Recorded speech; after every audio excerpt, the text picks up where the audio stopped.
শুধুমাত্র আটা দিয়ে বানিয়ে নিন, যেমন হবে মুচমুচে তেমনি হবে সফট, আর প্রতিটা লেয়ার আলাদা আলাদাভাবে খুলে যাবে। তাহলে চলুন শুরু করি আজকের রেসিপি। নমস্কার বন্ধুরা, কেমন আছেন সবাই? ভালো তো? পাপিয়ার ঘরোয়া চ্যানেলটিতে সকলকে জানাই স্বাগত। চলে এসেছি আবার একটা দুর্দান্ত স্বাদের রেসিপি নিয়ে। রেসিপিটা তৈরি করার জন্য প্রথমেই আমি 1 চামচ চিনি আর হাফ চা চামচ নুন দিয়ে দিলাম আমি হাফ কাপেরও কম একটু জল। ভালো করে চিনি নুন এই জলের সাথে মিশিয়ে নেব। মেশানো হয়ে গেছে, এবার দিয়ে দিলাম 1 টেবিল চামচ গাওয়া ঘি। ঘিটাকে আমি গলিয়ে নিয়েছি, ভালো করে আবারও জলের সাথে মিশিয়ে নেব। এবার দিয়ে দিচ্ছি আমি 1 কাপ মাপের আটা। আপনারা চাইলে আটা ময়দা মিশিয়ে দিতে পারেন অথবা শুধু ময়দাতে করতে পারেন, তবে আমি হেলদিভাবে তৈরি করছি তাই শুধু আটাতেই বানিয়ে নিচ্ছি। দেখুন ভালো করে মাখিয়ে নিয়েছি, তবে এখানে কিন্তু একটু নরম নরম আমার মনে হচ্ছে, তাই এখানে আমি 3 টেবিল চামচ মতো আর একটু আটা অ্যাড করে নিচ্ছি। এবার ভালো করে ঠেসে ঠেসে সুন্দর করে মেখে একটা নরম ডো তৈরি করে নেব। যারা ভিডিও দেখা শুরু করেছেন একটা লাইক দিয়ে দিন। লাইক দেওয়া হয়ে গেলে হাইপ অপশন দেখলে একটা হাইপ করে দিন। একদম স্কিপ করবেন না, পুরো ভিডিও দেখুন, আশা করি আপনাদের ভালো লাগবে। আর স্কিপ করলে কিন্তু অনেক কিছু মিস করে যাবেন। একদম নরম করে মেখে নিয়েছি ডোটাকে, ওপর থেকে একটু গাওয়া ঘি দিয়ে দিলাম, দিয়ে ভালো করে মাখিয়ে একটু মোলায়েম করে নিয়েছি। এবার দেখুন এটাকে আমি ঢাকা দিয়ে রেখে দেব 10 থেকে 15 মিনিটের জন্য। এবার এখানে আমি একটা তরকারি তৈরি করে নেব, এটা দিয়ে খাওয়ার জন্য খুবই চটপটা মুখরোচক শুকনো শুকনো আলুর রেসিপি। তার জন্য নিয়ে নিয়েছি এখানে আমি 2খানা আলু। আলুগুলোকে আগে থেকেই খোসা ছাড়িয়ে জলের মধ্যে দিয়ে দিয়েছি। আলু কিন্তু কেটে সাথে সাথেই জলে দিতে হয়, নাহলে এর মধ্যে অনেকটা পরিমাণে স্টার্চ থাকে, তাই আলুগুলো কালো হয়ে যেতে পারে। এবার আলুগুলোকে আমি কেটে নেব। ছুরি দিয়ে একটু মোটা মোটা করে কেটে নিতে হবে, খুব বেশি পাতলা করলে হবে না। আর এই রেসিপিটা তৈরি করতে কিন্তু খুব বেশি সময় লাগে না আর খুব বেশি উপকরণ লাগে না, কিন্তু খেতে হয় দুর্দান্ত। যে কোনো কিছুর সাথে আপনারা খেতে পারেন, আর দেখতেও হয় দুর্দান্ত, খেতেও হয় ভীষণ সুন্দর। আলুগুলো এইভাবে একটু মোটা মোটা করে কেটে নিতে হবে, খুব বেশি পাতলার দরকার নেই। ভিডিওটা পুরোটা দেখে যদি ভালো লাগে আর কে কোথা থেকে দেখছেন অবশ্যই আমাকে কমেন্ট করে জানিয়ে যাবেন, আপনাদের প্রত্যেককে আমি ধন্যবাদ জানাতে পারবো। আলুগুলো দেখুন এখানে কাটা হয়ে গেছে। এবার এগুলোকে 3-4 বার জল পাল্টে ধুয়ে জলটা ঝরিয়ে রেখে দেব। একটু মোটা মোটা করে কেটে নিয়েছে আলুগুলো। এদিকে একটা কড়াই বসিয়ে দিয়েছি, দিয়ে দিলাম বেশ কিছুটা সর্ষের তেল। তেল গরম হয়ে যেতেই দিয়ে দিলাম 1 চিমটি মাপের গোটা জিরে আর গোটা মৌরি, সবই কিন্তু অল্প অল্প দিলাম। আর দিয়ে দিলাম এখানে কয়েক দানা কালো সর্ষে। গ্যাসটাকে লোতে রেখেছি, সর্ষেগুলো চটপট করে ফুটতে শুরু করেছে। একটু নেড়েচেড়ে সমস্ত ফোড়নটাকে আমি ভালো করে একটু ভেজে নেব। এবার এখানে দিয়ে দেব আমি ধুয়ে রাখা আলুগুলো। আর এই আলুগুলো দেওয়ার সময় অবশ্যই কিন্তু গ্যাসটাকে কমিয়ে দেবেন। এটা আমি লোহার কড়াই নিয়েছি, লোহার কড়াইতে রান্না কিন্তু খুব ভালো হয় আর খুব কম তেলে হয়ে যায়। আপনারা আপনাদের পছন্দ মতো যে কোনো কড়াইতে তৈরি করে নিতে পারেন। সমস্ত আলুগুলোই এখানে আমি দিয়ে দিচ্ছি, দিয়ে হালকা করে একটু নেড়েচেড়ে নেব এর কালারটা চেঞ্জ হয়ে আসা পর্যন্ত, বেশিক্ষণ না। দেখুন এখানে কিন্তু কালারটা চেঞ্জ হয়ে গেছে অনেকটাই, দেখেই বুঝতে পারছেন আলুগুলো ভাজা হতে শুরু করেছে। এবার এখানে আমি দিয়ে দেব হাফ চামচ মতো হলুদের গুঁড়ো, এটা আন্দাজ করেই আপনারা দেবেন, কম বেশি করে নিতে পারেন। আর দিয়ে দেব হাফ চামচ নুন, এটাও আন্দাজ করে দিয়ে নেবেন। যদি বেশি আলু হয় তাহলে নুনটা একটু বেশি দেবেন, যদি কম হয় তাহলে নুনটা কম করে নেবেন। এবার ভালো করে নেড়ে চেড়ে নিচ্ছি যাতে আলুর গায়ে হলুদের কোটিংটা হয়ে যায়। আর নুন দেওয়ার সাথে সাথে কিন্তু আলুগুলো সেদ্ধ হতে শুরু করেছে। এবার গ্যাস লো করে একটা ঢাকা দিয়ে রেখে দিচ্ছি আমি।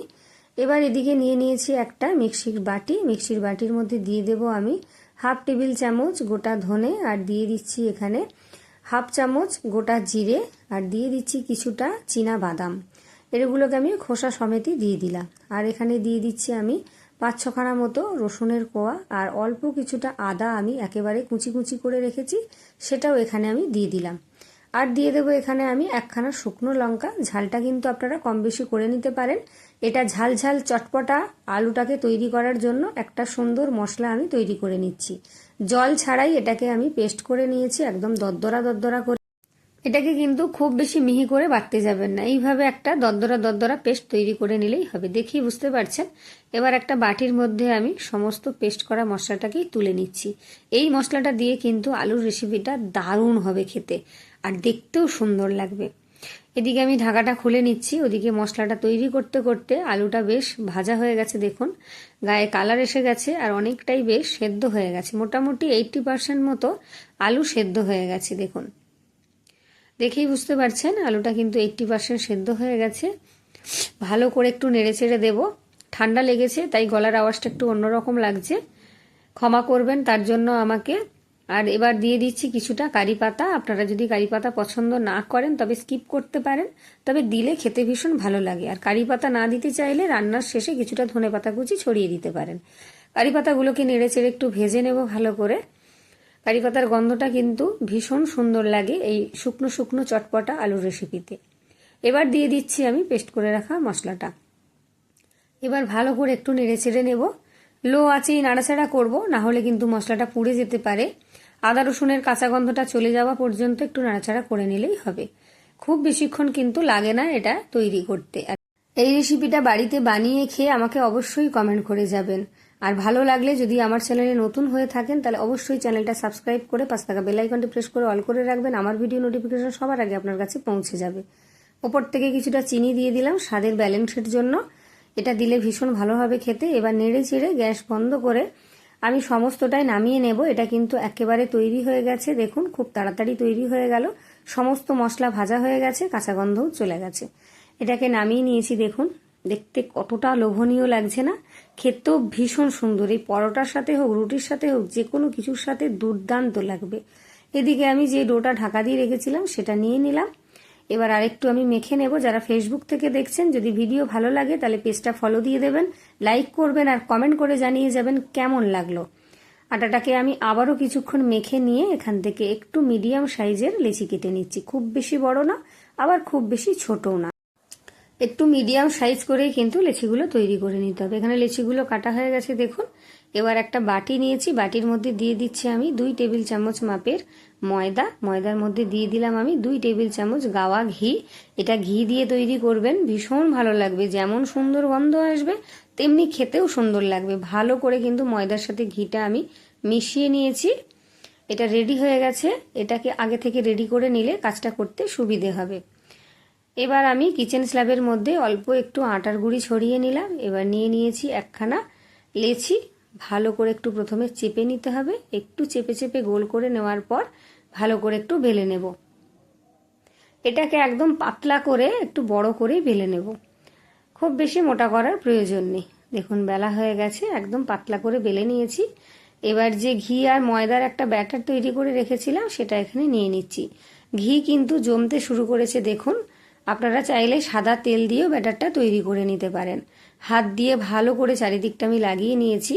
যেহেতু ঘি দিয়ে তৈরি করেছি তাই যত সময় যাচ্ছে তাড়াতাড়ি শক্ত হয়ে যাচ্ছে। এবারে ওপর দিক থেকে এইভাবে ভাঁজ করে তারপরে সাইড থেকে এইভাবে ভাঁজটা দিয়ে নিচ্ছি। এখানে বলে বোঝানোর কিছু নেই, দেখে নিশ্চয়ই আপনারা বুঝতে পারছেন। তারপর মাঝখানটা আবারও একটু ব্যাটার লাগিয়ে আবারও এইভাবে সমান করে একটু ভাঁজ করে দিয়ে নেব, দেখেই বুঝতে পারছেন। তারপর মাঝখানটা দিয়ে আবারও এরকম ভাঁজ করে নেব, দেখুন এই রকম করে। যতবার বেশি ভাঁজ দেবেন এর লেয়ারগুলো কিন্তু ততটাই বেশি পড়বে আর মুচমুচে হবে, আপনা থেকে লেয়ারগুলো কিন্তু খুলে যাবে।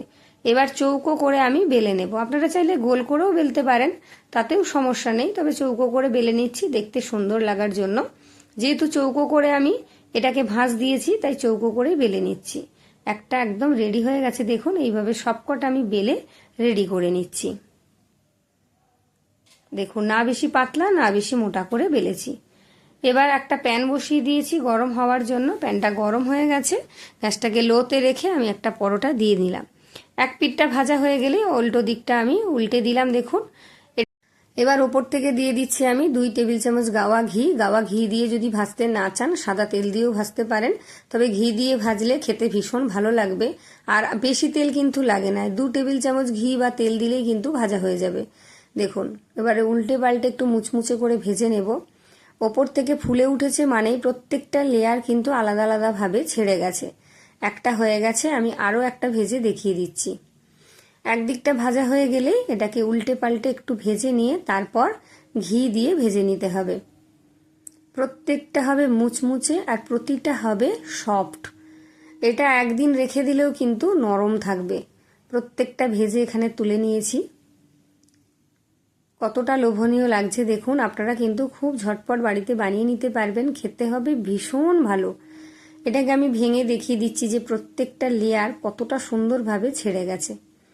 দেখুন আপনা থেকে কিন্তু পরোটাগুলো ছেড়ে আসছে, কতটা নরম হয়েছে বুঝতে পারছেন। আর ভেতরের লেয়ারগুলো শুধু দেখুন, অসাধারণভাবে কিন্তু ছেড়ে গেছে। চটপটা আলুর মুখরোচক রেসিপি দিয়ে পরোটাগুলো খেতে কিন্তু ভীষণ ভালো লাগবে। আবার দেখা হবে অন্য কোনো রেসিপি নিয়ে। ততক্ষণের জন্য টাটা। সবাই ভালো থাকবেন, সুস্থ থাকবেন। সকলকে অসংখ্য ধন্যবাদ। প্রত্যেকে লাইক, কমেন্ট, শেয়ার আর সাবস্ক্রাইব করে যাবেন। টাটা।